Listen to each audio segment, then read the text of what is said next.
Hello, friends. Namaskar. Welcome to Ansarkari. I am Vikas Bhardwaj, and we are talking about here certain important topics which will be covering through newspaper. Newspaper के through हम जानेंगे what are the important areas which will be required for your both prelims and the mains examination.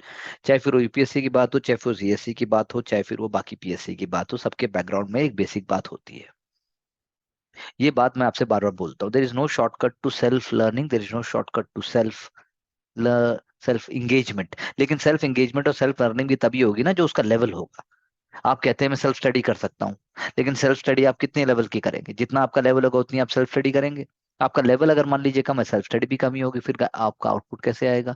तो self study is definitely required, but it is also required in A guided manner, it is also required in A competitive manner, it is also required in a challenging manner, it is also required in a intensive manner, but being chilled and happy at the same time, very difficult, I understand, but then let's try to do that. जैसे मैं example देता हूँ, India's booming gig and platform economy, एक report आई नीति आयोग की, जून में ही आई थी, mains में question भी आ गया। सो what it is talking about, it is talking about that India is having a booming gig and platform economy, and there was special focus on participation of women in the gig economy.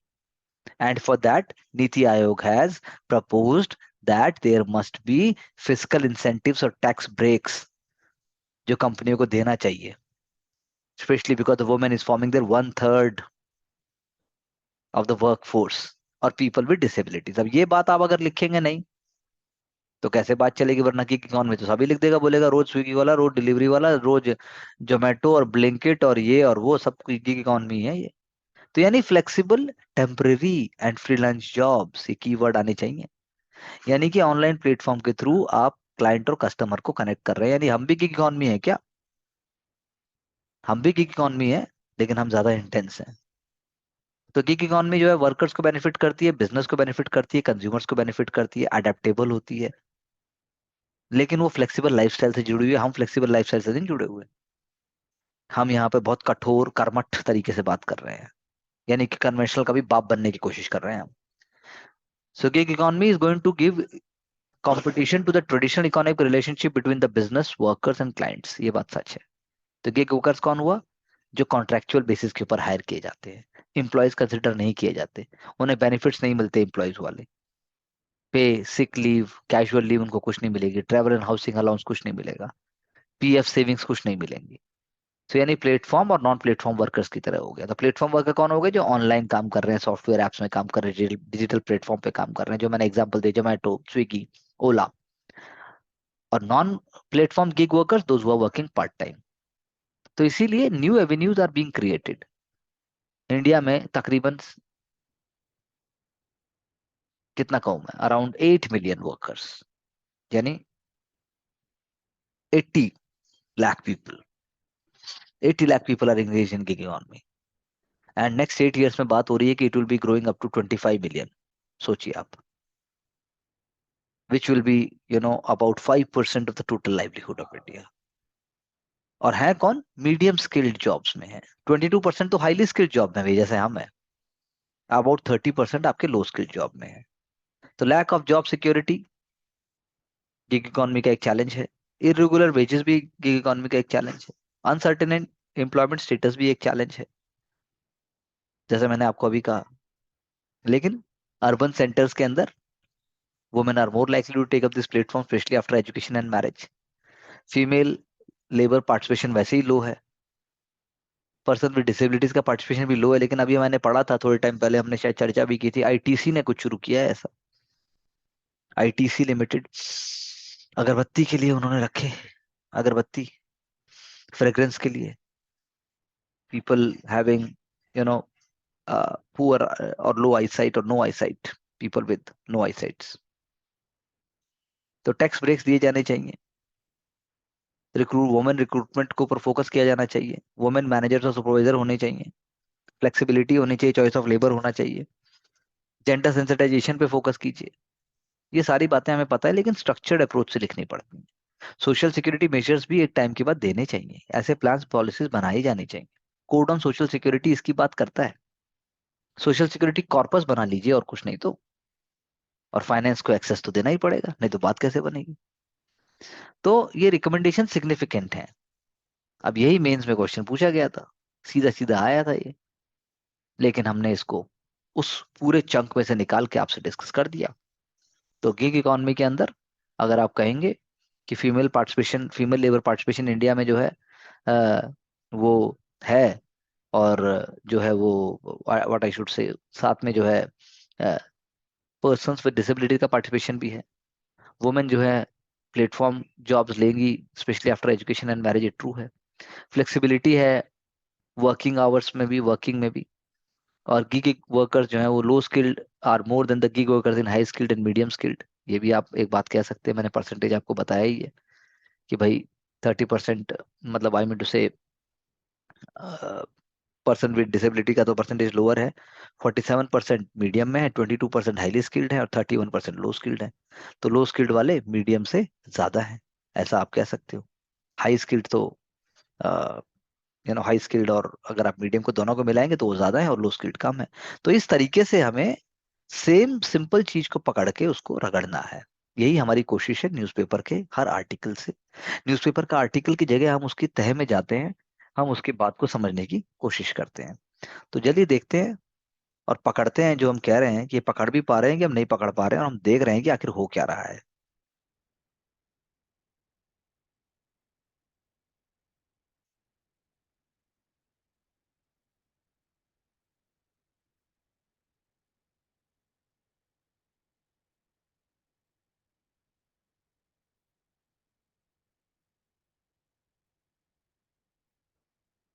Build for the world, invest in Karnataka, global investor meet हो रही है, हो चुकी है, मेरे कहने का मतलब है। देखिए आप, K R Mangalam Birla, Kumar Mangalam, K M Birla sahab, Kiran Mazumdar Shaw ma'am, Vikram Kirloskar, Rashid Prem ji, Rajan Bharti Mittal, Karan Adani, Prateek Agarwal, Arundhati Bhattacharya, Salesforce India के CEO, Nisaba Godrej, doctor Devi Shetty, Starbucks के फाउंडर, जकबर्ग मीडिया, कौन नहीं है, यही सब विश्व चला रहे हैं। चार्डन हंटर, बीसीजी, पेट्रोनेस हाइड्रोजन। तो आपको भी नाम पता होने चाहिए चार पांच के आगे से।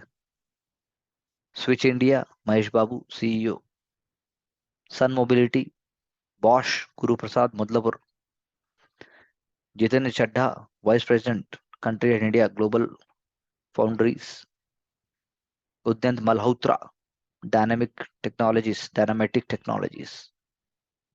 सो that is how it is, जिसमें यक्षगान भी होगा, जुगलबंदी भी होगी। तो आर्ट एंड कल्चर की वीडियोस भी अगर आप देख ले तो आपका भला हो सकता है। तो डेडलाइन मिस हुई इंडिया यूके एफटीए की, और अब बात हुई कि भाई अर्ली कंक्लूजन करेंगे पैक्ट का, लेकिन कैसे होगा वो वक्त बताएगा। तो आपको बस इतना पता होना चाहिए कि इसमें जो हमने पहले बात की थी कि अकड़ने वाले या फिर जो है उसमें मुद्दे क्या है। इंडिया को चाहिए कि भैया आप लेबर फोर्स को एंट्री देने की बात करें, और यूके चाहता है कि ड्यूटी कम हो, मोटा मोटा अगर आपको बताया जाए। नेक्स्ट बात नेक्स्ट बात हम जो भारत कर रहा है कि हमारे डिफेंस मिनिस्टर साहब ने कहा कि we are walking north, have to reach Gilgit and Baltistan, people of Kashmir, जो मतलब पाकिस्तान ऑक्युपाइड कश्मीर है, वो इनोसेंट पीपल हैं, they are suffering from the atrocities of the Pakistan and we will one day get it free. Parliament ने February 22 1994 को हमने अपने resolution unanimously पास किया था कि जो रिमेनिंग पार्ट्स हैं पीओके गिलगिट एंड बल्टिस्तान, हम उसको लेकर रहेंगे, और ये बात बिल्कुल सही है। बीसीसीआई ने एक new era of equality start की जहां पे मेल और फीमेल दोनों को बराबर पे चेक मिलेगा, बराबर पे सैलरीज मिलेंगी। That is an amazing, central contract players को मिलेगा, that is amazing and a wonderful thing. Green hydrogen, centre for excellence in green hydrogen, centre for excellence in green hydrogen along with knowledge partner Greenstat Norway, hydrogen India की शुरुआत हुई है, बहुत बड़ी बात है। और इससे हमारी ग्रीन एनर्जी, इससे हमारी रिन्यूएबल एनर्जी को बहुत ज्यादा फोकस मिलेगा। It's a great beginning. We are moving forward, as I told you that our defence minister said कि भाई हम जाएंगे, इंटीग्रल पार्ट है जम्मू कश्मीर डिप्राइव्ड था, देखिए अभी लद्दाख और जम्मू कश्मीर का जो यूटी है that is also getting due attention. Anti India element disturb करते थे, लेकिन वो धीरे धीरे खत्म हो रहा है, कश्मीरियत आ रही है, और टेररिज्म और रिलीजन का कोई संबंध नहीं है। और आप कह सकते हैं कि ह्यूमन राइट्स जो है, जब कहाँ चले जाते हैं, जब आप सिविल सोसाइटी के लोग जब क्यों नहीं बोलते हैं, जब सिक्योरिटी फोर्सेस के ऊपर भी अटैक होते हैं। कश्मीरी पंडित्स के लिए भी उन्होंने बोला कि भाई उन्हें उनका जो ड्यू स्थान है, जो ड्यू बात है वो दी जाएगी, ये ओनली समय की बात है।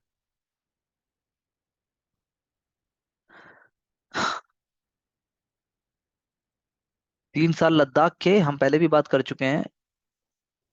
क्वालिटी एंड इंक्लूसिव एजुकेशन यहाँ पर एग्जांपल्स दिए गए हैं। Geothermal energy, space heating along with winter friendly construction हो रहा है यूनिवर्सिटी ऑफ लद्दाख में, कितनी बड़ी बात है। कम्युनिटी रेडियो सेटअप किया गया है। विंटर यूनिफॉर्म डिस्ट्रीब्यूट किए गए हैं समग्र शिक्षा अभियान के तहत। अटल टिंकरिंग लैब्स, रोबोटिक लैब्स खोली गई हैं। एस्ट्रोफिजिक्स लैब्स भी खोली गई हैं। तो आपको ये सारी चीजें महसूस होनी चाहिए, तभी आप इनको आंसर में भी लाओगे, आप उसको नॉर्मल तरीके से देखोगे। फ्लोरिकल्चर, स्क्रीन वायर्स, उसके साथ साथ youth trained as vocational jobs में भी उनको हेल्प किया गया है। लद्दाख स्किल डेवलपमेंट पोर्टल को भी लॉन्च किया गया है। कितनी बड़ी बात है ये सारी चीजें।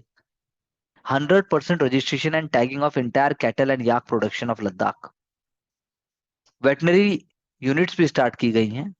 And centre for excellence for the golden berry sea buckthorn, ये पीटी में क्वेश्चन आ सकता है, इसकी भी बात शुरू हुई। एंड इंटरप्राइजेस को भी सपोर्ट किया गया। तो I am just naming out कि आपको ये चीजें कैसे पता होनी चाहिए।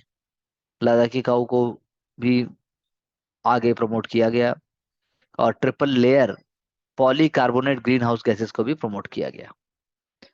अगर हम आगे बढ़ते हैं,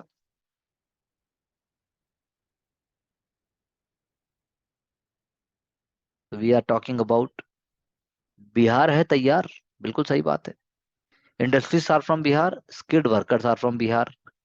सो how you think that Biharis can set up industry in their own state of Bihar with the support from the government of Bihar? ये बहुत अच्छा, एक मतलब बहुत अच्छी बात है। तो आप मुझे बताइए, बिहार के डिस्ट्रिक्ट्स, आप सोचिए बिहार की टोपोग्राफी, बिहार के नेचुरल रिसोर्सेस, जो मदद करेगा बिहार को एक इंडस्ट्रियल स्टेट के तौर पे राइज करने में। थोड़ी देर पहले हमने चर्चा की थी that election commission of India is saying कि भाई अपने अपनी पॉलिटिकल पार्टीज अपने अपने जवाब दो, जो आप फ्रीबीज देते हो, जो आप मैनिफेस्टो में लिखते हो, उसके लिए आपका क्या मानना है। तो अकाली दल ने बोला हाँ ऐसा कुछ होना चाहिए, मैकेनिज्म होना चाहिए, एक पर पेपर होना चाहिए, या कोई एक सिस्टमेटिक अप्रोच होनी चाहिए। और जो फिगर जो देती है पॉलिटिकल पार्टी, उसका वेरिसिटी चेक होनी चाहिए कि वो हो भी सकता है कि नहीं हो सकता। डीएमके का कहना है कि that it is not under the jurisdiction of election commission of India, it is a complete legislative function. Okay, legislative function की बात कर रहा है वो। CPIM is saying that matter of the poll promises freebies pending before supreme court है, इसीलिए आप बीच में क्यों बोल रहे हैं, ये जो है अनवारंटेड है। बीजेपी सेज कि भाई मेन डिफरेंस जो है फ्रीबी और वेलफेयर के बीच में, तो ये पता होना चाहिए कि रेवड़ी कौन सी है और असल में मलाई कौन सी है। एल्यूरमेंट नहीं होना चाहिए वोटर्स को, आपको सही जो चीज करनी है वो होनी चाहिए। कांग्रेस कहती है कि सिस्टम फिक्स नहीं है, पॉलिटिकल पार्टीज अपने मैनिफेस्टो को लिखें और ऐसी भाषा में लिखें जो उनकी आइडियोलॉजी को बेस्ट जो है रिफ्लेक्ट करे।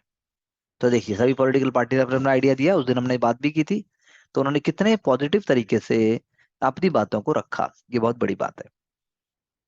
क्योंकि फ्रीबीज जो है पार्ट है डायलेक्टिक्स के वाइब्रेंट डेमोक्रेटिक सिस्टम को, वो गिव एंड टेक है थ्रस्ट ऑफ पॉलिटिक्स की। हम जनता को देंगे तो जनता हमें साथ देगी, विजडम है, डिस्क्रिप्शन है, एनालिसिस है। जैसे पुअर को इलेक्ट्रिसिटी पहुंचाना कोई वो नहीं है, लेकिन इलेक्ट्रिसिटी में छूट देना और गिविंग देम फ्री इलेक्ट्रिसिटी, वो फ्री भी है, आप ऐसा कह सकते हैं। दूसरा, आप कह सकते हैं कि जैसे अभी चल रहा है प्रधानमंत्री गरीब कल्याण योजना, जो अन्य योजना है, वो फ्री भी नहीं है, इट इज ऑल्सो रिक्वायर्ड, वो वेलफेयर मेजर रिक्वायर्ड है। डीपीएसपी की पॉलिसीज को फुलफिल करता है। इवन कोर्ट्स को भी पावर नहीं है कि वो जो है डायरेक्शन दे सकें कि डीपीएसपी में स्टेट को क्या करना चाहिए, ऐसा वो नहीं कर सकता। सो that is why it's a good point.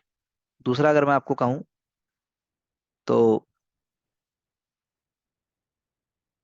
Ayodhya visit में honourable chief minister of Ayodhya, मतलब उत्तर प्रदेश, जब वो अयोध्या में थे, उन्होंने जो है वहाँ के एमएलए से और मेयर से उनको भाव देने में, उनको मिलने में, उनको स्टेज पर लाने से इनकार किया, उनको साइडलाइन किया, क्योंकि उन्होंने कहा आपने बहुत सारी जमीन ले रखी है, जमीन कब्जा की हुई है, प्लीज स्टे अवे, आप पीछे रहिए, जब वो आगे आने की बात करने लगे। तो यानी लॉ अपना अपने आप एक्शन लेता है, ये सिर्फ वक्त और सोच की बात है। अब हम आगे बढ़ते हैं, समझने की कोशिश करते हैं अलग अलग ऑप्शनल, अलग अलग जनरल स्टडीज के टॉपिक्स में हम कैसे पकड़ सकते हैं। क्योंकि मात्र सिर्फ पढ़ लेने से तो आप न्यूज़पेपर इकट्ठा करता रहेंगे, उसको यूज करना नहीं सीख पाएंगे। अगर आप उसको यूज नहीं कर पाते हैं तो कोई भी फायदा नहीं है। मात्र करंट अफेयर्स इकट्ठा नहीं करना है, ये इंटीग्रेटेड अप्रोच है। आपको प्रीलिम्स, मेंस, इंटरव्यू सब कुछ साथ साथ में दिखाना चाहिए, समझ में आना चाहिए, तो ही आपको फायदा हो सकता है।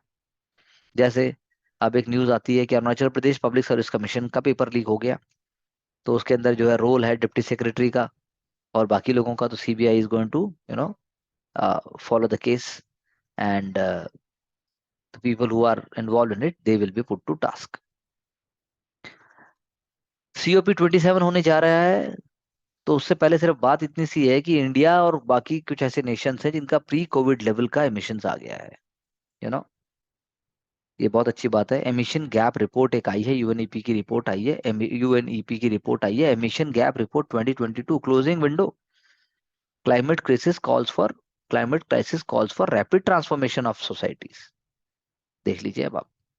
तो टॉप 7 एमिटर्स में कौन आएगा? ऑब्वियसली चाइना आएगा, यूरोपियन यूनियन के मेंबर्स आएंगे, 27 मेंबर्स आएंगे, इंडिया, इंडोनेशिया, ब्राजील, रशिया या Russian federation and the US.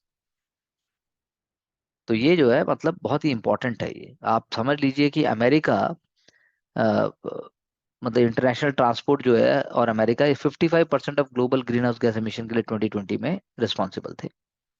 G20 members are responsible for 75% of the global gas house emissions, greenhouse greenhouse gas emissions 75%। G20 75% कर रहा है, यही figure mind में रहती है तो आधी चीजें तो आप वैसे ही समझ लो। इसको देखिए, इसको पकड़िए, इसको लेके आइए, इसको सोचिए, इसका प्रयोग कीजिए। इंडिया को एक अपने तरीके से यू नो रास्ता बनाना होगा, क्रेडिबल मैप बनाना होगा, यही इंडिया का एक गोल है। In general I am saying women जो हाउस होल्ड वर्क करती हैं, they are not like maid, and obviously they can be treated like maid. Marriage से पहले क्लियर होना चाहिए कि मुझे घर का काम करना है कि मुझे नहीं करना है। घर का काम अगर आप करना पड़े तो आपको करना चाहिए, that is what is one of the ways to handle it.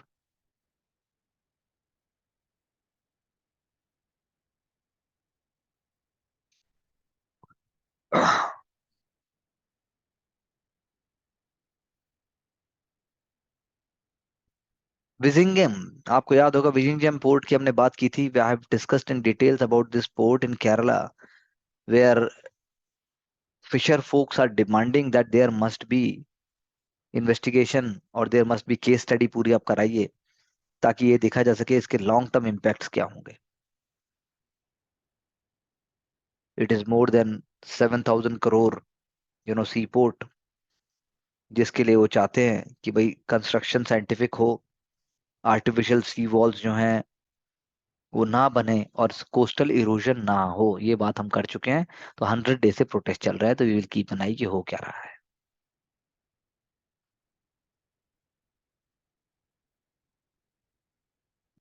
Probability technique से कॉप्स ने ट्रेस कर लिया एग्जाम चीट्स को। ज्यादा डिटेल में तो मैं इसको नहीं बताना चाहता, लेकिन फिर भी मैं आपको बता दूं कि किन किन लोगों ने ब्लूटूथ से, किन किन लोगों ने जो है एक्सटर्नल चीटिंग से सपोर्ट किया था। उन सब लोगों के जब आंसर देखे गए और प्रोबेबिलिटी निकाली गई कि किसके आंसर कौन से गलत है, तो पता चला कि इतने लोगों के सेम टाइप के आंसर गलत हैं, सेम पैटर्न में आंसर गलत हैं, सेम टाइप के क्वेश्चन गलत हैं, और गलत भी आपने सेम ही ऑप्शन लगाए, तो इसका मतलब आप भी चीटिंग में इन्वॉल्व थे।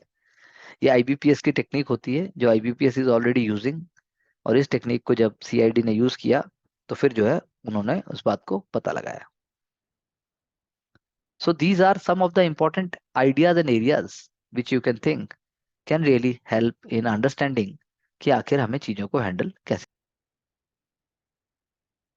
तो कमिंग टू द सिग्नल जो दिया है, ग्रीन सिग्नल जहां नाम को जो टॉपिक दिया है, अगर हम इसकी बात करें इन सिंपल टर्म्स, यानी कि जीएम फूड क्रॉप्स इंडिया में होने चाहिए कि नहीं होने चाहिए? जीएम फूड क्रॉप्स इंडिया में यदि कोई है भी तो क्या है? आखिर जीईएसी साइंटिफिक और एम्पिरिकल तरीके से वर्क कर रही है कि नहीं कर रही है? ट्रांसजेनिक हाइब्रिड मस्टर्ड जिसको हम DMH11 कह रहे हैं, जो कि first ever genetically modified crop food crop होनी चाहिए इंडिया में, वो फार्मर लगा पाएंगे कि नहीं लगा पाएंगे? फर्स्ट जीएम क्रॉप कौन सी है? बीटी कॉटन है। बीटी कॉटन जिसका ओरिजिनल वर्जन जिसके अंदर single insect pest resistant gene था, वो 2002 में रिलीज किया गया था और डबल जीन 2006 में किया गया था। अब DMH11 जिसमें हम कह रहे हैं कि 3 एलियन बैक्टीरियन जीन्स हैं जो कि हाइब्रिडाइजेशन को करने में मदद करते हैं। ओके, वो भी फर्स्ट कब डेवलप हुए थे? 2002 में। लेकिन अभी तक जीएसी का ग्रीन सिग्नल नहीं मिला है। सो तो माय क्वेश्चन इज कि आखिर कारण क्या है, क्या वो साइंटिफिक रीजंस हैं? और अब तो developer is an Indian publicly funded university, that is Delhi University. It is not an American, German or any MNC like in the case of GMBT cotton. So is the government wasting time in not accepting the recommendation of the GM products watchdog? Main sowing season तो अभी अक्टूबर से mid नवंबर तक का है। Seed multiplication कैसे हो पाएगा? Multi location field trials जो है वो 3 सीजन से चल रहे हैं, 2010, 2011, 2015। और एवरेज सीड जो दिए गए और उससे ग्रेन यील्ड हुआ वो हुआ अराउंड 3 टन पर हेक्टेयर, जबकि नॉर्मल क्या होता है? अराउंड 2.2 टन, जब आप बेस्ट वेराइटी का मस्टर्ड की आप बात करते हो। तो क्वेश्चन क्या है फिर? क्या ये रॉबस्ट नहीं है? बार्नेस, बारस्टार, बारजीन्स जो हमने कल बोला था, जो सिस्टम है बार्नेस, बारस्टार, बारजीन्स, ये नाम आ जाएगा सीधा। हाइब्रिडाइजेशन के लिए क्या ये सही नहीं है? भाई बता दिया है, जब मस्टर्ड एक सेल्फ पॉलिनेटेड क्रॉप है, मस्टर्ड जो है वो एमिनेबल ही नहीं है कि वो फायदा उठाए डाइवर्स प्लांट्स के साथ, उसका जो जेनेटिक डाइवर्सिफिकेशन होगा उससे कुछ फायदा उठाए। अपनी सेम स्पीसीज में भी ऐसा नहीं कर सकता वो तो इसीलिए GEAC ने ना सिर्फ प्लांट अप्रूव किया है बल्कि पूरा प्लेटफॉर्म ही अप्रूव कर दिया है, हाइब्रिडाइजेशन प्लेटफॉर्म। अब वो GM पेरेंट लाइन को दूसरे जो आप कह सकते हो कि कंपनीज है उनके साथ भी वो दे सकते हैं, ताकि और higher yielding varieties, higher yielding जो DMH11 से भी ज्यादा अच्छे हैं, उनको हम बेटर क्वालिटी और डिजीज रेजिस्टेंस से हम पुट अप कर सकें। बीटी कॉटन सक्सेसफुल हुआ, ऑब्वियसली वेल डॉक्यूमेंटेड है, कोई एडवर्स आउटकम्स नहीं आए in the last 15 years, 20 years, no scientific document whatever it is. Forget about this. पिछले 20 सालों से मेज, सोयाबीन और मस्टर्ड का जो कजिन है कैनोला, उसका भी ह्यूमन या एनिमल हेल्थ पे आज तक कोई रिस्पॉन्स नहीं आया है कि भाई नेगेटिव है। जब हम 60% से ज्यादा अपना एडिबल ऑयल इंपोर्ट कर रहे हैं, डोंट यू थिंक कि हमें पॉजिटिवली कुछ एक्ट करना चाहिए? जो कि हमें around 20 billion US dollars, 20 billion US dollars एक फाइनेंशियल ईयर में। तो हमें लग्जरी नहीं ले सकते हम कि टेक्नोलॉजी को ब्लॉक करके रख सकें। दूसरी अगर बात करूं मैं,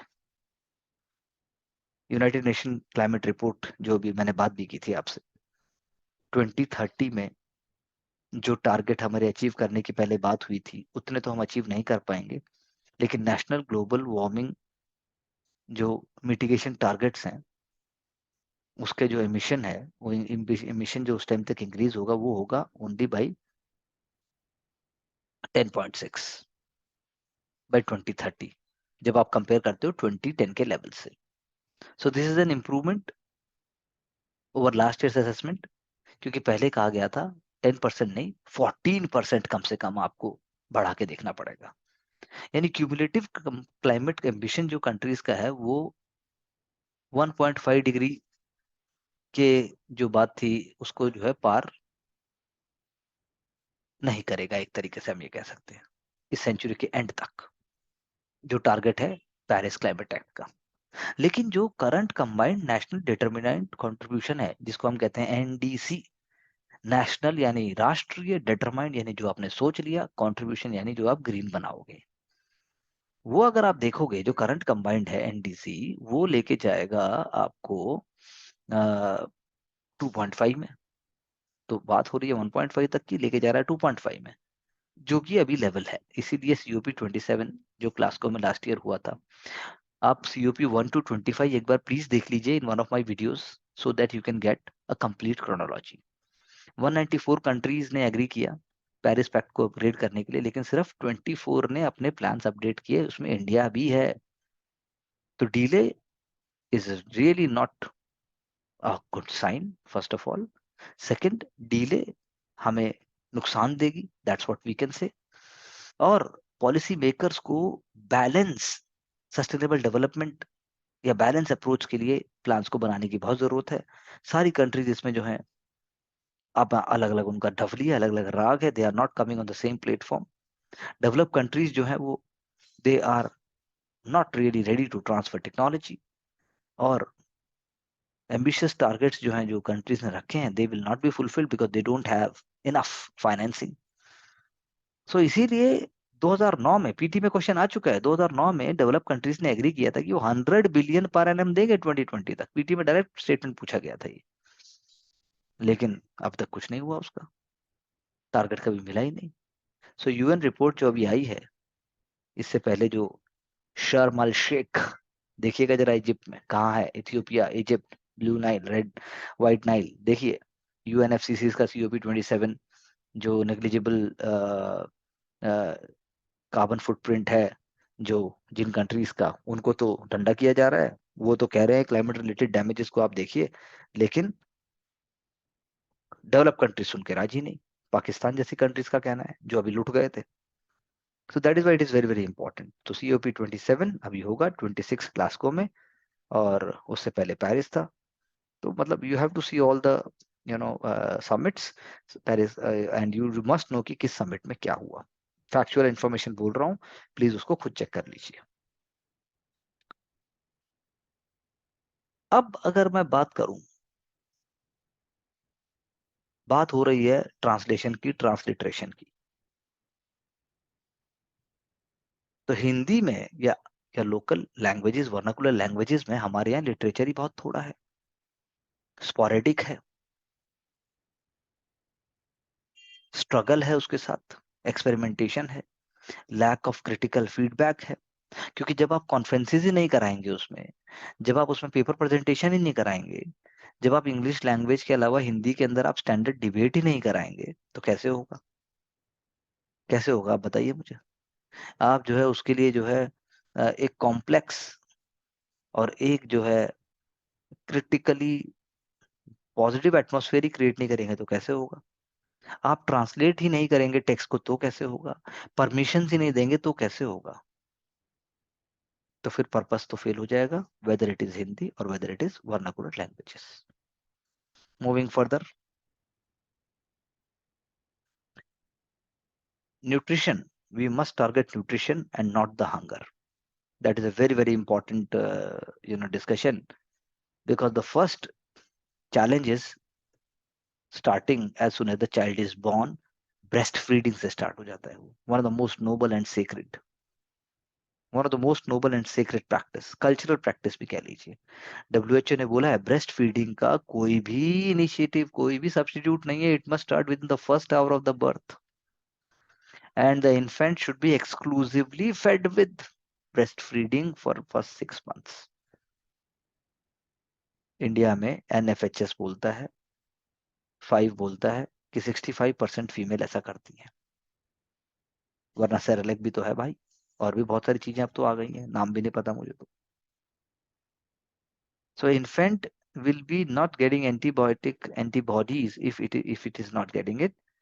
Only 42% Indian infants are breastfed within the 1 hour of their birth, which is you know not really appreciated.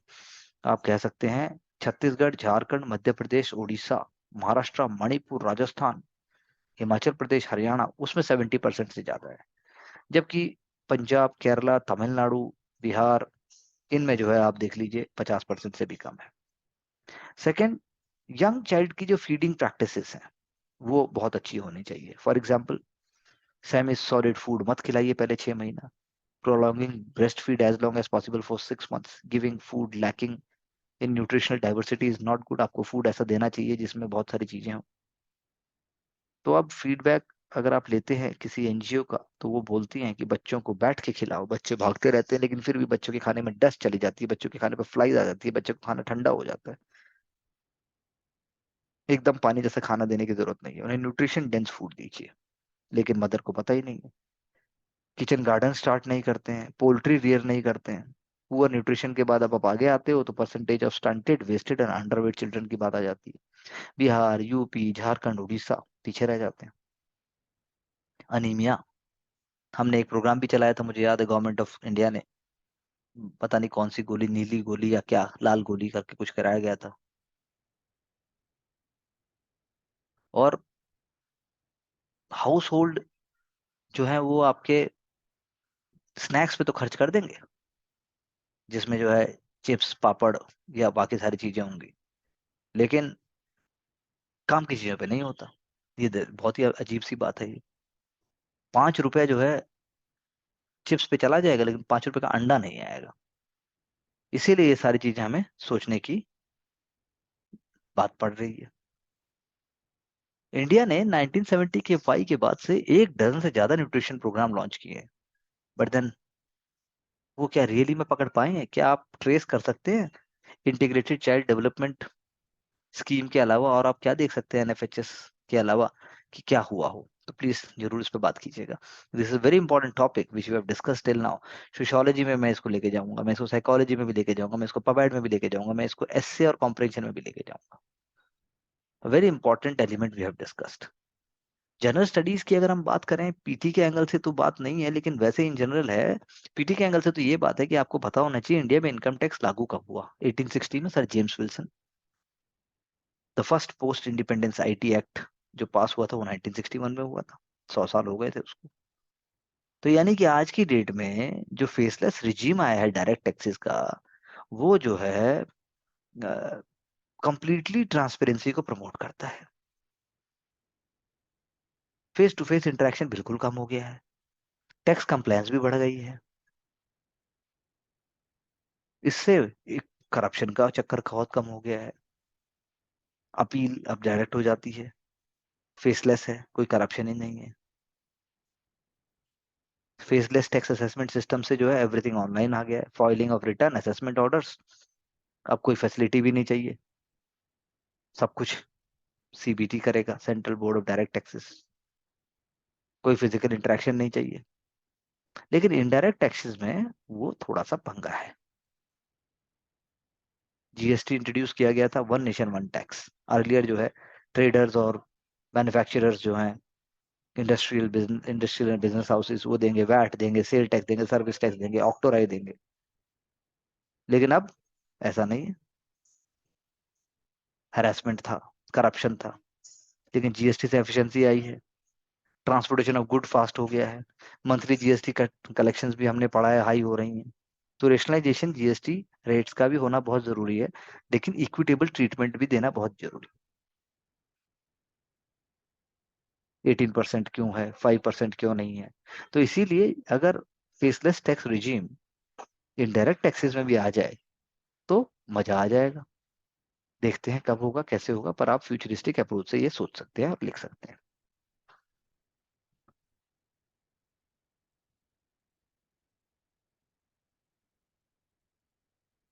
अब हम अगर बात करें इंडियन आईटी सेक्टर को क्या चीज खा रही है, high inflation and sharp rates, rising prices and interest rates.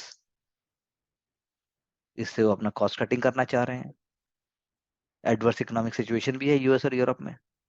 एक इंपॉर्टेंट पॉइंट है टीसीएस और इन्फोसिस, वो स्ट्रॉन्ग रिजल्ट दे रहे हैं और प्रॉफिट भी दे रहे हैं, लेकिन आईटी कंपनीज जो है वो यूएस और यूरोपियन बिजनेस पे डिपेंडेंट है, इसलिए प्रेशर आ रहा है। स्टॉक भी अभी ठीक है। सेक्टरल आउटलुक की आप बात करो तो वैल्यूएशन तो बहुत ज्यादा है और आगे भी होगी। ऑलराउंड डिजिटल आके डिपेंडेंसी जो है, लेकिन अर्जेंसी किसकी है? डिजिटल अडॉप्ट करने की। तो वैल्यूएशन कुछ करेक्शंस लेके आएंगे अगर कंपनीज डिक्लाइन करेगा उनका जो वैल्यूएशन है थोड़ा सा, या फिर वो जो है थोड़ा सा बिजनेस में कुछ आएगा, तो जो सेक्टोरल आउटलुक है वो तो बढ़ी रही है, लेकिन जो वैल्यूएशन है वो कोर्स करेक्शन की तरफ जा सकती है। Hawk air defence equipment. Hawk air defence equipment आना नहीं है, पृथ्वी में भी आना बहुत मुश्किल है, क्योंकि नाम से आप पता लगा लोगे। तो हॉक इंटरसेप्टर मिसाइल है, वो स्ट्रिंगर मिसाइल सिस्टम का अपग्रेड है, क्योंकि वो स्मॉलर है, शॉर्टर है। यूएस ने जो है ये एंटी एयरक्राफ्ट स्ट्रिंगर्स को यूक्रेन में भेजा था पहले। अब रोमेनियन सोल्जर्स के साथ आप देखिए, Hawk ground to air missile launch pad. इससे पहले क्या था? पेट्रियट। पेट्रियट थी, आपको याद होगा, जो मतलब हॉक का शॉर्ट फॉर्म अगर आप बोलोगे तो homing all the way killer, ये है इसका। सर्विस में आई थी 1959 में, वियतनाम वॉर के दौरान इसको अपग्रेड किया गया था, हॉक इंप्रूव होता चला गया। और हॉक सिस्टम का भी प्रीडिसेसर क्या था? वो था पेट्रियट। ठीक है ना? वो क्या था? पेट्रियट था, पेट्रियट मिसाइल। तो this is just an overview. I don't think it is going to come up in any ways. Let's talk about India-Myanmar relations. Because there are multiple battles going on in Myanmar. Map खोलिए और देखिए, military जनता, यानी जिसने आंग सांग सू की को बंद कर रखा है, और रेजिस्टेंस फोर्सेस। ठीक है ना? मिलिट्री मिलिट्री जो है बहुत स्ट्रांग है, लेकिन वहां पे इंसर्जेंसी भी बहुत ज्यादा है। वेस्ट को कोई लेना देना नहीं है फिलहाल, एशियन इनफेक्चुअल है, इंडिया जो है बीच का रास्ता अपना रहा है, रशिया और चाइना कूद कूद के मदद कर रहे हैं। आप समझे?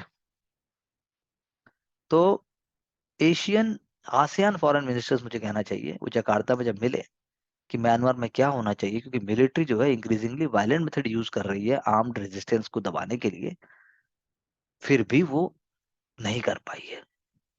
म्यांमार के जो एथनिक आर्म्ड ऑर्गेनाइजेशन ईएओ, उन्होंने किसको ज्वाइन किया? सिविलियन ग्रुप्स को ही ज्वाइन करेंगे भाई, पीपल डिफेंस फोर्स उसको कह रहे हो आप।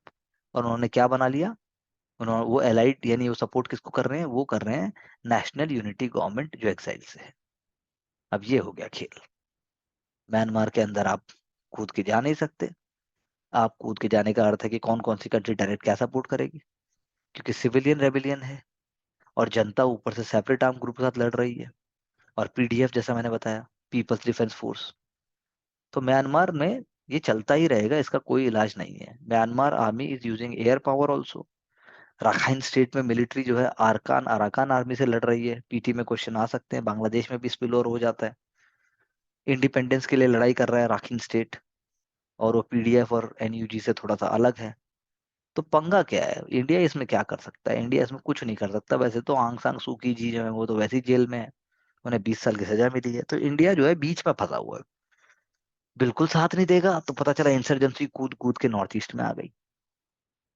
लेकिन आप डेमोक्रेसी, जो एक्टिव जो इंसर्जेंसी है, जो उन लोगों को बिल्कुल साथ नहीं दोगे और आर्मी का साथ दोगे, तो भाई हम ये डेमोक्रेसी के अगेंस्ट हो गए, क्योंकि उनके इंडिया का पॉइंट भी है। तो इंडिया को बीच का रास्ता देखना पड़ेगा, म्यांमार मिलिट्री के साथ भी, क्योंकि security of north east important, ताकि वो डंडा मार के उनको यहाँ ना भेजें।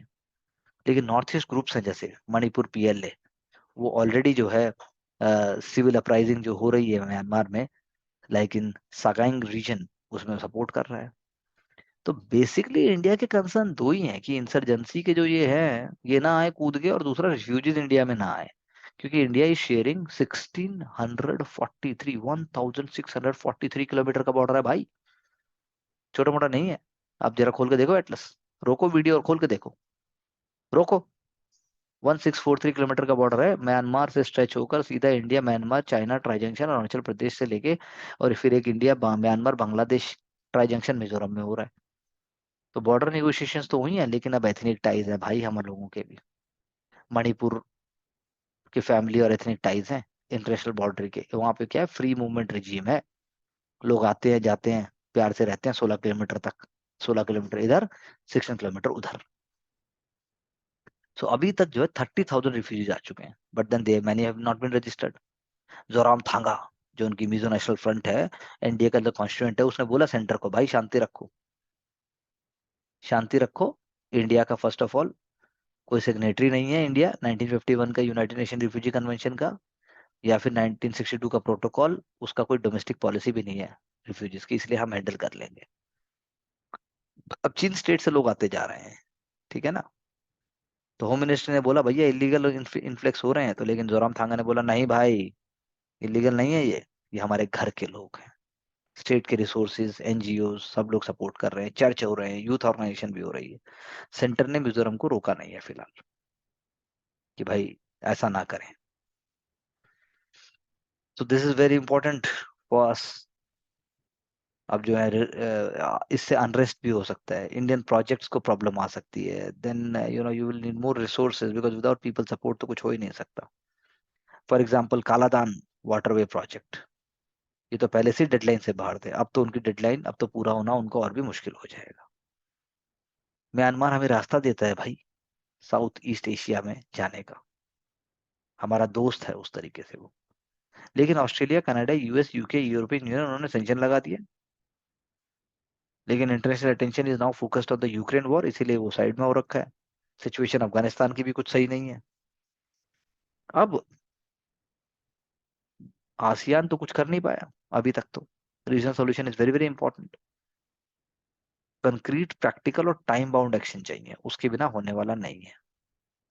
यानी वायलेंस का बंद होना चाहिए, cessation of violence, dialogue among the concern parties. ASEAN का special envoy must visit, give humanitarian aid. जनता ने मान लिया, मिलिट्री जनता जो रूल है उसने मान लिया, बट देन अल्टीमेटली सारे पॉइंट को छोड़ दिया एक्सेप्ट ह्यूमैनिटेरियन एड। और म्यांमार जनता ने बोला Cambodian foreign minister nation special envoy Prak Sokhonn please come, but we will not be allowed to meet Aung San Suu Kyi. Then Myanmar is dependent on China and Russia for military hardware, oil supplies. फिर उसके बाद जो है Moscow is also leading eastern economic forum Vladivostok, जहां पर Myanmar जनता government मिली। Myanmar is also waiting for delivery of Sukhoi 30 combat aircraft, जो दो तो आई गए थे already. Russian oil purchasing committee भी बन चुकी है वहां पर। म्यांमार की नीड्स को पूरा किया जा रहा है। साथ साथ में जो है रोस्टाटॉम रोसाटाम जो रशियन, मुझे कहना चाहिए रशियन जो वो है petroleum company, Russian atomic company, not petroleum company, Ross atom नाम है, क्योंकि वो भी एटॉमिक एनर्जी में कॉपरेट कर रही है। चाइना भी बीच में कूद गया है। चाइना भी बोल रहा है cement the four pillar of mutual political trust, mutual beneficial cooperation, people to people bond, mutual learning in culture and people to people exchange. तो भाई हम काहे को पीछे रहे फिर। चाइना म्यांमार इकोनॉमिक कॉरिडोर भी चल रहा है, सब कुछ के बावजूद, लोकल पुशबैक के बावजूद। चाइना का मेजर क्रॉस बॉर्डर सप्लायर बन गया है इलेक्ट्रिसिटी का म्यांमार के लिए। China Myanmar joint venture inaugurate हो चुका है राखाइन स्टेट में। और एक और चाइनीज प्रोजेक्ट भी बन रहा है, एक नई ट्रेन सर्विस भी कनेक्ट कर रही है वेस्टर्न चाइना को म्यांमार से। तो भाई हम कहाँ जाएंगे। तो रियलिज्म कहता है कि भाई हमें भी कुछ ना कुछ अपने लिए जगह बनानी होगी म्यांमार में, नहीं तो हवाबाजी से तो कुछ नहीं होने वाला। We have to be also practical, but definitely we can't support कि भाई मिलिट्री, हमने वो बात ही नहीं, हमें चाइना की भाषा से कुछ ना कुछ सीखना ही पड़ेगा। पुतिन ने बोला भैया हम नहीं चलाएंगे, लेकिन West can target its commercial satellites. अब बताओ बात वहां तक चली गई है, बात निकलेगी तो दूर तलक जाएगी।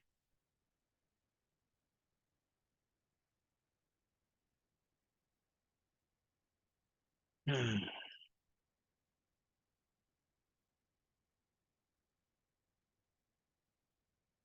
लंका प्रोटेस्ट गवर्नमेंट क्रैकडाउन, कल ही हमने बात की थी, चलता रहेगा वो भी, अशांति तो रहेगी ही रहेगी। G20 की अगर हम बात करें, तो G20 में किसका कहना है आपका। चाइना का कहना है that it is ready to work with the US for mutual benefit, and then Taiwan will return to China on time, native harbour on time. अब ऑन टाइम क्या होता है, that is also to be seen. Okay.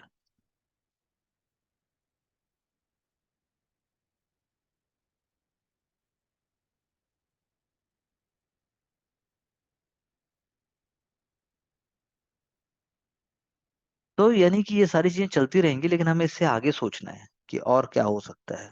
सिर्फ हम पीछे पीछे के point पढ़कर काम नहीं कर सकते।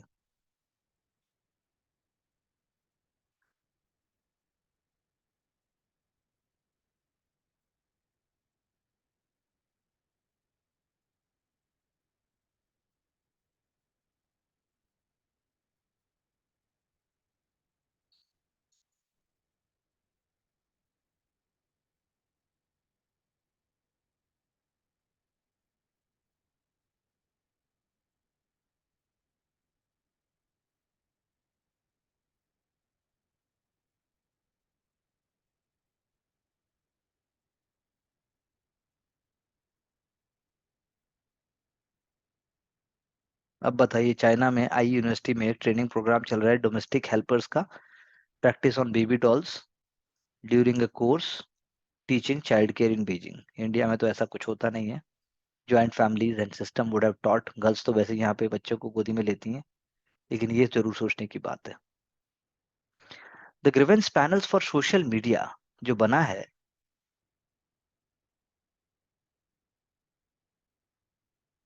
government appointed appellate bodies that is really going to help in problem solving faster. Ministry of Electronics and IT MeitY, and proposed changes जो हैं, first of all IT rules 2021 में चेंजेस आए हैं, और उसके बाद जो है एक्टिविस्ट ने इसको क्रिटिसाइज किया है, सिविल सोसाइटी एक्टिविस्ट ने भी इसको क्रिटिसाइज किया है।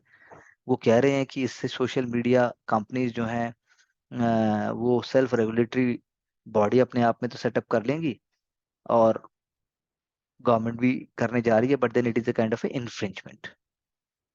तो चेंजेस जो अभी आए हैं, अभी जो प्रेजेंट के चेंजेस हैं, जो इट इज बिलीव दैट जो सोशल कंपनी ग्रीवेंस ऑफिसर है, उसके यू नो जो कंसर्न्स हैं जो कर रहा है, उसको ठीक से परव्यू में नहीं लिया जाता। गवर्नमेंट का इन्वॉल्वमेंट जो है वो ज्यादा है अपील प्रोसेस में। ओके, सेंट्रल इसलिए क्या सेटअप कर रहा है, ग्रीवेंस एपेलेट कमिटी सेटअप कर रहा है, जो ईच जो ये जीएसी बनेंगे, इसका एक चेयरपर्सन होगा, दो होल टाइम अपॉइंट होंगे मेंबर सेंटर के, और एक गवर्नमेंट ऑफिशियल होगा, उसके अंदर टू इंडिपेंडेंट मेंबर्स भी होंगे। So that is how there will be a kind of a balance thing. कोई भी पर्सन जो एग्रीव्ड है ग्रीवेंस ऑफिसर के डिसीजन से, सोशल मीडिया का जो इंटरमीडिएट ऑफिसर जो हम बात कर रहे हैं, वो अपील फाइल करेगा जीएससी में 13 डेज के अंदर, और जीएससी जो है वो डील करेगा उस अपील से विद इन द मंथ, जब भी उसको मिलेगा। तो गवर्नमेंट का प्रपोजल जो है वो कंटेंट मॉडरेशन जैसे वो कर देता है, या किसी को ब्लॉक करने को बोल देता है, अब वो क्यों होना चाहिए, नहीं हुआ, तो उसके लिए ही ये बात की जा रही है। सेंट्रल गवर्नमेंट जो है आप कह सकते हैं एक आर्बिटर हो गया कि स्पीच इंटरनेट पे कैसे होगी, और एक तरीके से वो सोशल मीडिया प्लेटफॉर्म जो सप्रेस करेंगे किन स्पीचेस को जो नहीं होनी चाहिए, उनको एक तरीके से वो इंसेंटिवाइज भी करेगा। अब पहले तो सेल्फ रेगुलेटरी बॉडी की बात थी, लेकिन अब जो है जब ये इतना हो गया है social media companies industry body के साथ जो उन्होंने चाका किया, लेकिन इंडियन एक्सप्रेस ने जैसा पहले भी बताया था, हमने पहले भी पढ़ा था कि मेटा है, ट्विटर है, वो सेल्फ रेगुलेटरी बॉडी की बात करते हैं। उन्होंने कुछ चीज़ों को फ्लैग किया था, लेकिन अब जो है कंसर्न्स के बावजूद सोशल जो ग्रीवेंस पैनल्स हैं, वो गवर्नमेंट अपॉइंटेड एपेलेट बॉडीज की बात करते हैं। तो ये अपने आप में एक डेवलपमेंट है, देखना पड़ेगा। इंडिया, जैसे मैंने कल भी कहा था, इंटरनेशनल एनर्जी एजेंसी आईईए ने कहा कि इंडिया जो है 2030 तक one of the biggest jump energy demand में आएगा, और 60% जो है आपकी एनर्जी जो है वो रिन्यूएबल सोर्सेज से आएगी। कोल जो है वो third of third one third of the energy को अभी डिमांड करता है, और ऑयल डिमांड जो है वो भी बढ़ेगी, एंड कोल जनरेशन जो है वो एक्सपेंड बढ़ेगा एब्सोल्यूट टर्म्स में। तो India is the world's most populous country by 2025, and combined with urbanization and industrialization, there will be rapid growth which rises by more than 3% in a year। जो अभी जो हम बात कर रहे हैं, कोल जो है वो one third total energy overall demand को 2030 तक वो मिलेगा। तो पीटी के लिए भी इंपॉर्टेंट फैक्ट्स हो गए ये, और मेंस के लिए भी है, जो do write them and you can revise them weekly also. Now going to the next set of the papers. ये तो एक हुआ, अब हम आगे चलते हैं और देखते हैं कि हम क्या देख सकते हैं, what more important developments are there. GM mustard चर्चा में है, रहेगा भी, लेकिन हमने उसकी मोटी मोटी बातें कल भी कवर कर ली थी। अगर एक दो पॉइंट मिसिंग है वो मैं आज आपसे फिर से बता दूंगा। GM mustard will be ready for cultivation, IARI के डायरेक्टर ने बोला कि 3 सीजन में हो जाएगा। इन्वायरमेंटल लॉ नॉट जो दे दी गई है, साइंस बेस्ड सॉल्यूशन है, चैलेंजिंग है, तो इसीलिए development of more high yielding varieties की बात कर दी है। This what we have already discussed. ICR का एक स्टैब्लिश सिस्टम है, प्रोजेक्ट को कोऑर्डिनेट करता है, जिसको हम all India coordinated research project कहते हैं। साइंटिस्ट टेस्ट करेंगे और धारा मस्टर्ड 11 जो है उसको टेस्ट किया जाएगा ऑल इंडिया कोऑर्डिनेटेड ट्रायल में, और हायर यील्डिंग अगर और मिलेगी तो उसको आगे और बढ़ाया जाएगा। मस्टर्ड और हनी बी और पॉलिनेटर्स की हम ऑलरेडी बात कर चुके हैं। और सो जैसे कि बार्नेस और बार जीन्स का जो प्रोटीन्स है और हनी है वो basically sugar without any protein content है, तो हनी बीइंग अफेक्ट होने का मतलब ही नहीं उठता, क्योंकि उसमें ऑलरेडी शुगर है लेकिन विदाउट एनी प्रोटीन कंटेंट, तो that's fine.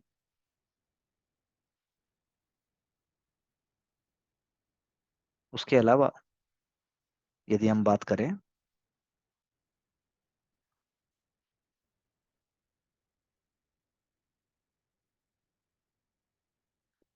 Yes this is here but we have already discussed it in details recently. जो क्यूबन मिसाइल क्राइसिस है, हमने अभी भी रिसेंटली इसको डिस्कस किया था, और मैं आपको बताना चाहता हूँ कि देखिए यहाँ पे ऑलरेडी फिर से वही आ गया। कैसे 1962 में क्यूबन मिसाइल क्राइसिस हुई थी। Please go back to one of our previous lectures. Do not miss any of the single lectures, क्योंकि सब एक दूसरे से रिलेटेड है, लेकिन कोई भी बात मैं रिपीट नहीं करने वाला। आपको खुद मेरी मदद करनी होगी। मैं यहाँ पर अब बात करने जा रहा हूँ कि गवर्नमेंट को लीकर और लॉटरी सेल करनी चाहिए कि नहीं करनी चाहिए। पीटी में तो क्वेश्चन नहीं आएगा, मेंस में भी शायद आएगा, लेकिन इंटरव्यू में तो 100% आ सकता है।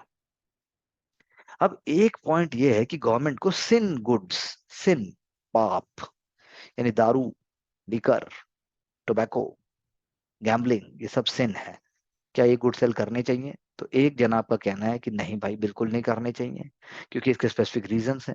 गवर्नमेंट जो है इनमें नहीं होनी चाहिए। फर्स्ट ऑफ ऑल गवर्नमेंट का काम है आपके पॉजिटिव गुड्स को प्रमोट करना। पॉजिटिव गुड्स यानी पब्लिक गुड्स को, और ये सिन गुड्स जो है वो पब्लिक बैड है, वो पब्लिक गुड नहीं है। इसीलिए उनका डिस्प्रोपोर्शनलिटली नेगेटिव इम्पैक्ट होता है वीक सोसाइटी के ऊपर। सेकेंडली, सप्लाई और डिमांड साइड के एंगल से आप देखोगे तो आप अगर डिमांड बढ़ा रहे हो अल्कोहल की तो हेल्थ कंसर्न भी है। India since independence has regulated all types of alcohol on the supply side, लेकिन फिर भी रैपिड डिमांड बढ़ रही है अल्कोहल की। अभी भी दिल्ली में दिवाली के time he I think 100 crores or something like that, I don't know the exact figures, but then a huge amount of liquor was sold on these days. तो इसलिए problem is when revenue maximisation objective is taking place over public interest, तो state जो है वो alcohol based revenues में फंस जाते हैं। वो तो पॉलिसी अभी वो थी तो उसकी बात हो ही रही थी, तो it is not a healthy position. लेकिन इसका एक दूसरा एंगल भी है कि स्टेट का पॉजिटिव रोल हो सकता है when it is regulating the sale and consumption of sin goods. Sale and consumption, sale भी करेगा कंज्यूम भी करेगा लेकिन रेगुलेट कर रहा है। इससे क्या है, उसके प्राइसेस को भी रेगुलेट कर सकता है, पीपल को डिस्करेज भी कर सकता है लॉन्ग रन के अंदर। टैक्सेस जो यूज किए जाएंगे, that taxes will be use for development programmes. Taxes जो अल्कोहल के सेल से होते हैं वो इंपॉर्टेंट पार्ट है रेवेन्यू के, लेकिन सेंटर स्टेट फाइनेंशियल रिसोर्सेज और रिस्पॉन्सिबिलिटीज के अंदर इंपॉर्टेंट रोल है, क्योंकि स्टेट ने जो टैक्सेस इकट्ठे किए they are only 43.5% of total revenue of all states and UTs combined. अगर आप बात करोगे जो स्टेट, जो सेंटर स्टेट फाइनेंशियल रिसोर्सेज, मतलब 2019-2020 में जो टैक्स रेवेन्यूज हैं अपने, वो सिर्फ 43.5% है। तो स्टेट गवर्नमेंट, इसका मतलब फाइनेंशियल डिवोल्यूशन सेंटर पे हैवीली डिपेंडेंट है, उनका रिस्पॉन्सिबिलिटी भी बहुत ज्यादा है। इसलिए जीएसटी के इंट्रोड्यूस होने के बाद बहुत ही कम गुड्स और सर्विसेज हैं, जैसे अल्कोहल है, पेट्रोलियम प्रोडक्ट है, जिन पे state government independently tax rate लगा सकते हैं। तो यानी कि लिमिटेड ऑटोनॉमी है स्टेट की फाइनेंशियल रिसोर्सेज रेज करने की। उसमें अगर दारू और लीकर और लॉटरी से कर भी रहे तो अब क्या करें, उसमें जो एडवर्स कॉन्सिक्वेंसेज हैं वो देखने पड़ेंगे कितने हैं। ठीक है ना, क्योंकि पॉइंट ये है कि इंडिया में स्ट्रक्चर है जो स्टेट कंट्रोल का अल्कोहल के ऊपर। There are forms of direct and indirect control, वो स्टेट टू स्टेट वेरी करते हैं। एक्साइज और लाइसेंस फी भी इसके लिए सेट की जाती है। मोनोपोली भी है, रिस्ट्रिक्टेड सप्लाई भी है, फिर भी प्राइस बढ़ता है। अब यूएस की अगर आप बात करोगे तो वहां around 15 states have some sort of direct control in the supply of spirits, और आप इनमें अगर प्राइस देखेंगे तो बाकी जगह से ज्यादा है, क्योंकि कोई कंट्रोल ही नहीं है। स्टेट्स, यू नो, जहां पर आप देखते हो कि स्टेट का कोई कंट्रोल नहीं है वहां पर प्राइस ज्यादा है, जहां पर स्टेट का कंट्रोल है वहां प्राइस कम है। जहां पर लिकर ट्रेड को प्राइवेटाइज किया गया, वहां पे प्राइस भी कम हो गए हैं, लेकिन लीकर ज्यादा बिकने लगी है, जैसे दिल्ली में भी होने लगा था by one get one free. फिर आप क्या करोगे? गवर्नमेंट इंटरवेंशन अगर सिन गुड्स की प्रमोशन कर रहा है तो और उसके बेटर वो क्या, मतलब उसको रोकना पड़ेगा, उसको बीच का रास्ता अपना रहा है। स्पेशल इंटरेस्ट हैं हर जगह which are discouraging the consumption of low alcohol beverages like toddy. अब इकोनॉमिक्स तो कहते हैं कि public goods such as health, education, वो पहली आती है ना। स्पेशल इंटरेस्ट ग्रुप तो बाद में आते हैं, legislature, politicians, bureaucrats, regulator, experts, उनके अपने अपने सबके इंटरेस्ट है। तो स्पेशल इंटरेस्ट फिर किसका हुआ? उस अलग ग्रुप का हुआ। तो वो चाहेगा कि भाई क्या हो रहा है क्या नहीं हो रहा है। इसलिए आप सिर्फ ये नहीं कह सकते कि स्टेट अगर दारू बांट रहा है तो दारू अगर वो नहीं बांटेगा तो दारू बंटनी बंद हो जाए, ऐसा नहीं। ऐसा नहीं। फॉर एग्जाम्पल यूएस में ई सिगरेट की ई सिगरेट को बैन कर दिया गया, एफडीए ने ई सिगरेट को बैन कर दिया। लेकिन साइंटिफिक कम्युनिटी ने बोला भाई तुमने तो डंडा फालतू का किया, क्योंकि आप ई सिगरेट बैन कर रहे हो तो लोग टबैको पियेंगे। यानी कि इंटरनल इंटरेस्ट यानी एफडीए रेगुलेटर्स का, एक्सटर्नल इंटरेस्ट यानी कि एडवोकेसी ग्रुप्स का, दोनों यहाँ पे दिखाई दे जाते हैं। तो इसीलिए दोनों जगह देखना चाहिए, इंटरवेंशन देखना चाहिए। हमने थोड़े दिन पहले लॉटरी पे बात भी की थी कि लॉटरी ये नहीं हो रहा है कि दिन रात फर्जी तरीके से हो रहा है, लॉटरी एजेंट्स हैं, लॉटरी के लिए खर्चा है, लोगों की लाइफ में भी चेंजेस आ रहे हैं, लोग लॉटरी खरीदते भी हैं, और स्टेट स्पॉन्सर्ड है। हमने एक बहुत अच्छा आर्टिकल भी have already covered from this, but then this is also a good discussion. लेकिन कमाल की बात क्या है कि दारू का और लॉटरी का भी पुअर के ऊपर डिस्प्रपोर्शनलिटी ज्यादा इम्पैक्ट होता है। वो ज्यादा एब्यूज करते हैं इंटॉक्सिकेंट्स का, हाउस होल्ड उनके ज्यादा सफर करते हैं। लेकिन इंडिया में NFHS 5 का कहना है कि अभी दारू पीने वाले लोगों की जनसंख्या थोड़ा कम हो रही है, इट इज अबाउट 22%। लेकिन 1880s में हुई थी भारत में टेम्परेंस मूवमेंट की शुरुआत, वो इंडिपेंडेंस मूवमेंट के साथ जुड़ गई थी। गांधी जी भी पिकटिंग कराते थे लोअर कास्ट और ट्राइब्स के लिए, वो बोलते थे दारू और नशा मुक्ति होनी चाहिए। ब्रिटिश का रोल था लेकिन उस टाइम में पुअर के ऊपर डिस्प्रोपोर्शनेट बर्डन था। नीतीश कुमार साहब ने भी प्रोहिबिशन लॉ लेके आया पुअर हाउसवाइफ्स के लिए, लेकिन उससे क्या दारू बंद हो गई? अब आप देखो जरा बिहार का हाल क्या है। सुप्रीम कोर्ट भी बार बार बोलता है भाई आपको जो है आपने लॉ तो बना दिया, लेकिन लॉ को आपने अच्छे से इम्प्लीमेंट नहीं किया और हमारी हमारी सरदर्दी बढ़ा दी। बिकॉज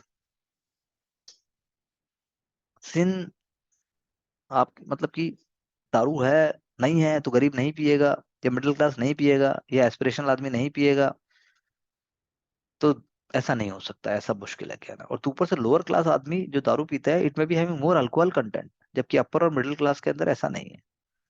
तो रिग्रेसिव इफेक्ट हो गया ना। तो टैक्सेस ऐसे वर्क नहीं करते, लेकिन इनकम इफेक्ट पुअर के ऊपर फर्क डालती है। पुअर जो है वो इलिसिट अल्कोहल भी कर सकता है, लोअर क्वालिटी ऑफ अल्कोहल भी पी सकता है, जैसा कि हम ऑलरेडी पढ़ चुके हैं। वुमेन भी अब कंज्यूम करने लगे हैं, रिलीजन का रोल भी थोड़ा कम हो गया है, मटेरियलिज्म कंज्यूमरिज्म ज्यादा हो गया है। तो all these things we have to keep in mind in case of gambling also, in case of alcohol abuse also. पहले क्या कहाँ ऐड आता था, टीम ड्रीम 11 और ये 11 और वो 12 है, जोखिम का खेल है और आप जो है साउथ इसकी लत लग सकती हो, तो बोल ही रहा है खुद ही। फिर भी आपके धोनी जी, रोहित जी, सब उसको बेच रहे हैं। तो we have to understand, we have to smart on our own. तो स्टेट को हम सारी बात नहीं बोल सकते, we can't say state is one the one which is responsible. So this was one of the important things. Cuban visa crisis already we have seen, and this is a negative article, so we can't take it. Now we are going by the next newspaper.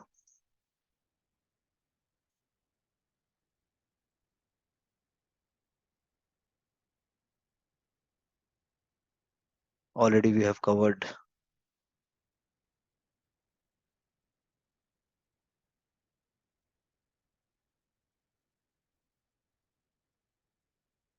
Times of India yesterday only. So let's see what other हम ले। देखिए कल मैंने आपसे चर्चा की थी, लेकिन मैं आपसे एक चीज की बात नहीं कर पाया था, वो मैं अभी कर देता हूँ। ये देखिए, ये है GM क्रॉप्स की टाइमलाइन। सबसे पहली बार भारत ने 2002 में अप्रूव किया, 2006 में बॉलगार्ड 2 अप्रूव हुआ, anti GM activist Supreme Court चले गए। 2010 centre blocks field trials of Bt brinjal, make states NOC must. 2012 parliamentary panel recommend stopping of all field trials. 2013 Supreme Court appointed panel recommends 10-year moratorium. Environment Minister Jayanti Natarajan puts on hold all GM crop trials. 2014 Virappa Moili clearer trials. GAAC approves field trials for 11 crops. NDA allows field trials for 21. 2016 में GAA cleared GM mustard. Supreme Court stays it. Monsanto withdraws its application seeking approval for the next generation cotton. ये एक timeline है जो मैंने आपसे discuss कर दी. It is important from the prelims examination perspective. Going further,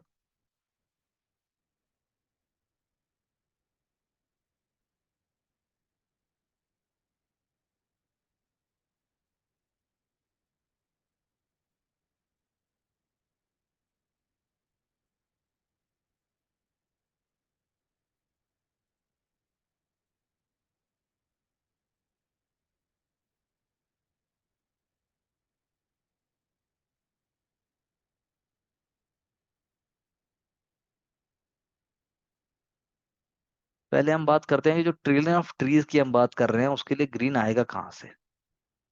world Energy Outlook ने, International Energy Agency की जो लेटेस्ट है, World Energy Outlook is trillion. अब ट्रिलियन चाहिए, यानी कि आज के हिसाब से it will take at least 8 years for the saving on fuel costs. अगर एक इलेक्ट्रिक व्हीकल को, अगर अगर किसी इलेक्ट्रिक व्हीकल को हमें जो है अप फ्रंट देखना है एक ट्रेडिशनल कार्स के मुकाबले, तो 8 साल का वो है सेविंग फ्यूल कॉस्ट है उसके ऊपर। इसीलिए आइए ये जब एनुअल एनर्जी इन्वेस्टमेंट की बात करता है तो वो 4 ट्रिलियन हो जाएगी 2030 तक, अगर आपको नेट जीरो एमिशन करना है। यानी 3 times की अभी जो स्पेंडिंग है उससे ज्यादा करना पड़ेगा। तो from the money saved on other fuels, उससे हमें करना पड़ेगा। तो इसीलिए this is what IEA is saying that we have to be very very smart. तो that is why there must be investment on technology. The biggest energy market oil का है, उसको देखना पड़ेगा। एंड ऑयल डिमांड जो है वो 2030 तक पीक पे आ जाए, उसके बाद धीरे धीरे वो नीचे जाए। Lower demand means a lower daily fuel bill, lower prices पर बैरल, उससे लोअर इन्वेस्टमेंट होनी चाहिए उसको मेंटेनेंस और यूज करने में। That is what it is saying. So this is the future oriented idea. इसमें और कोई कीवर्ड ऐसा मुझे दिखा नहीं, लेकिन मैंने सोचा कि आपसे मैं शेयर करूं।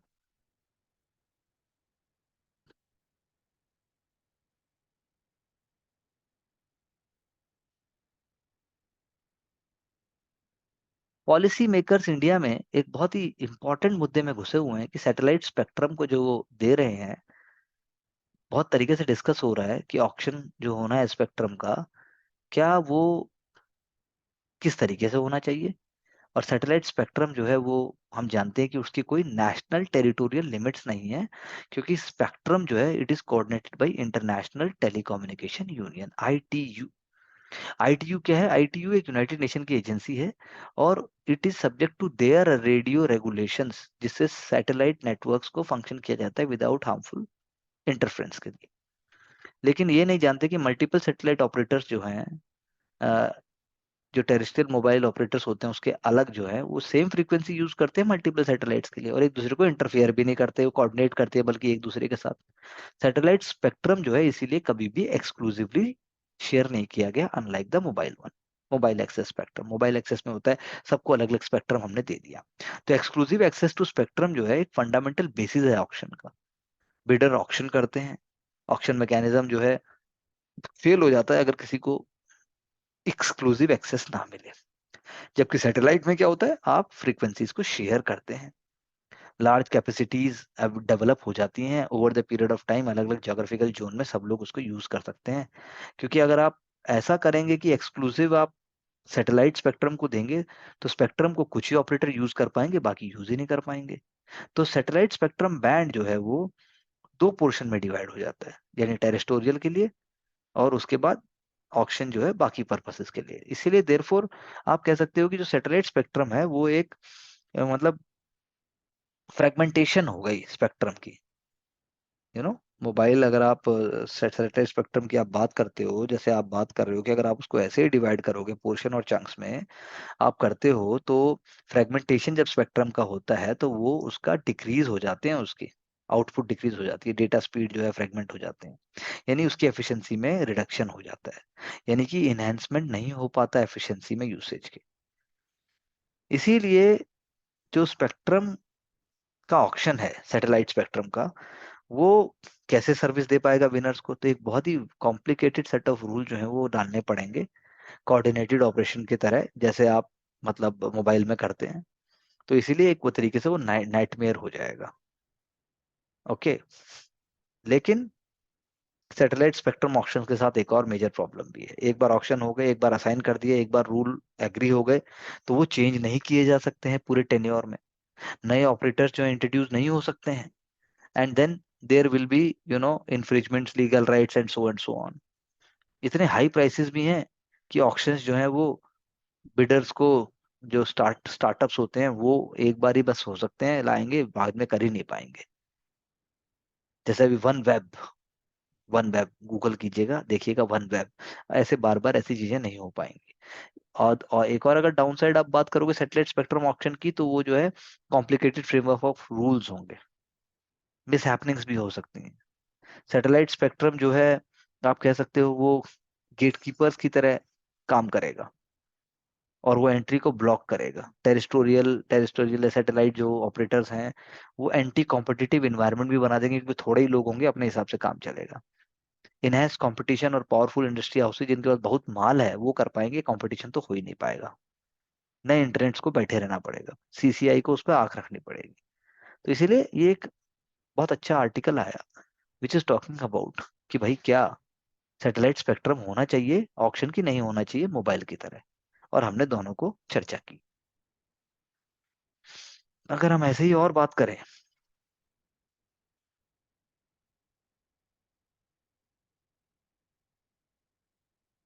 हमने पहले भी बात की थी, क्या ई रूपी रियल गेम चेंजर है?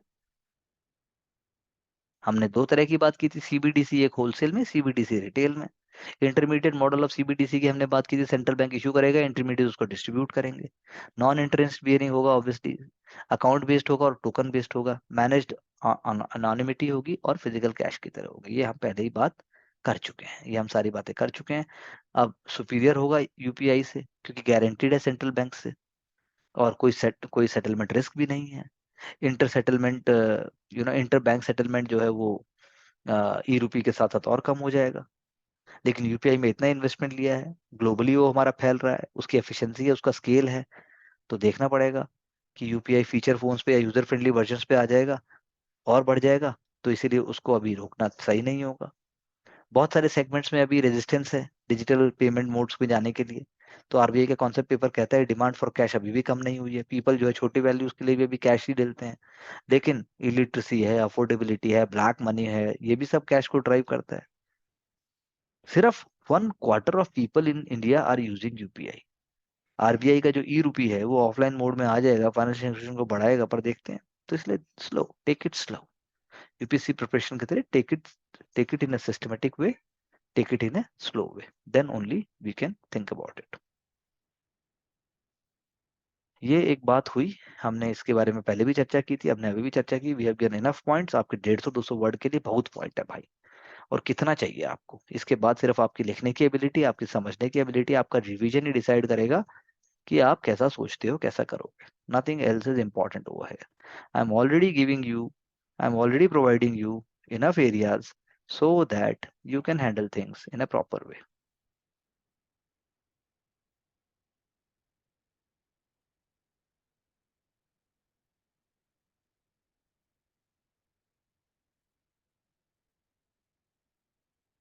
So that is why I always say that we provide even PDF with the video, but then this all depends on you, what kind of smart and hard work you want to do, what kind of world class things you want to learn and imbibe, and get back to me with your specific queries. Those who are those who have joined our different programs, those who are part of the working process, they must understand that there are no shortcuts, but definitely you will be provided all positive and critical input. मजाक में और immature तरीके से तो कुछ भी मिलना बहुत मुश्किल है। अब हम बिजनेस स्टैंडर्ड की बात कर रहे हैं, let's see we can find something here और नॉट।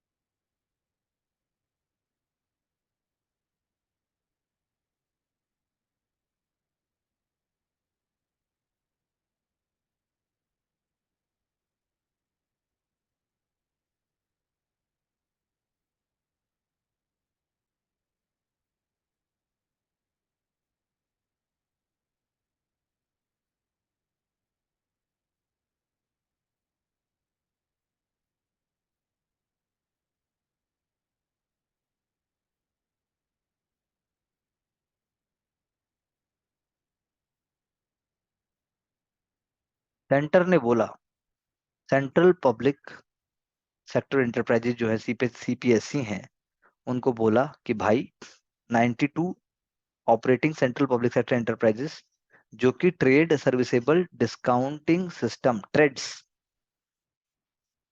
पे नहीं आई हैं, उनको आना ही पड़ेगा।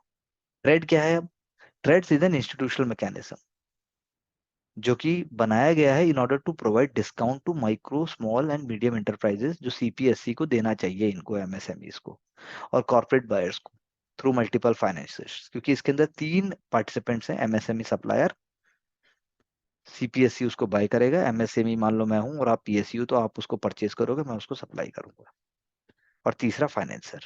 इनवॉइस अपलोड हो जाएगी, उससे पता लग जाएगा भाई कि मैंने जो सीपीपीएसयू है जो उसने सीपीएससी उसने एमएसएमई की मदद की कि नहीं की, और उसका इन्वॉल्वमेंट हुआ कि नहीं हुआ। 92 ऑपरेटिंग सीपीएससी जो है 255 में से 255 में से उन्होंने अभी तक ऑन बोर्ड कुछ भी नहीं किया है। So that is why Department of Public Enterprises ने बोला उनको ऐसा करना पड़ेगा, रिवाइज मेमोरेंडम के थ्रू करना पड़ेगा। Now this is what a wonderful scheme by the government. जैसे आर एक्सिल है, एक receivable exchange of India, M one exchange है, इनवॉइस स्मार्ट है, पीटी में तीन वर्ड्स आ सकते हैं। आपको पता होना चाहिए कि किस चीज से रिलेटेड है। तो this is what is very important from the prelims examination, mains के भी आप उसके बीच में उसको डाल सकते हो। Coming to the next point,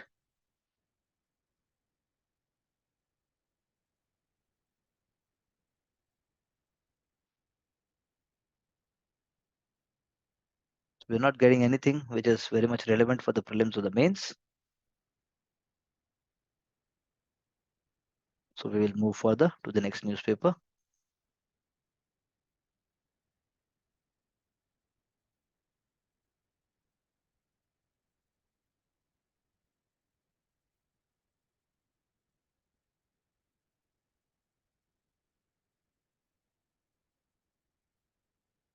Please give me a moment, please.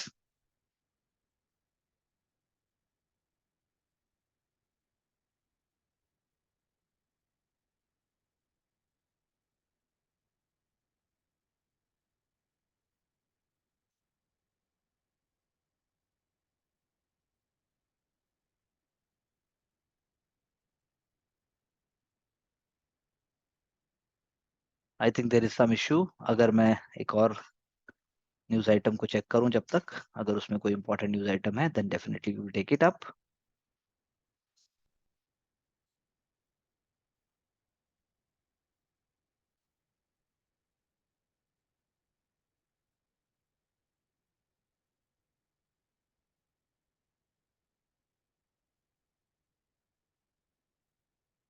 तो Hindustan Times, it's not working up, and this is all I must say, that we have shared critical points, critical inputs. Please do take away. Now the time has come up जहाँ पर आप mains के syllabus को खोल सकें, देख सकें, चीज़ों को समझ सकें, ताकि आपको राइट अप्रोच का पता चल सके और आप जो है मुझसे रेलेवेंट क्वेश्चंस को भी पुट अप कर सको। This will be very very important for you, rather than going and beating around the bush. Please do ask, please do share relevant and meaningful ideas. So wishing all the best, and I wish you a great success in studies, great understanding also, and you can always rely on your confidence and on your work profile to make things correct and to make answers correct. Because always remember, shortcut तो है, लेकिन आपकी understanding से छोटा कोई shortcut नहीं है. Thank you very much. Wishing you all the best. Do like, share, and subscribe our channel and be with us. Join us to know more and to work more. Thank you very much.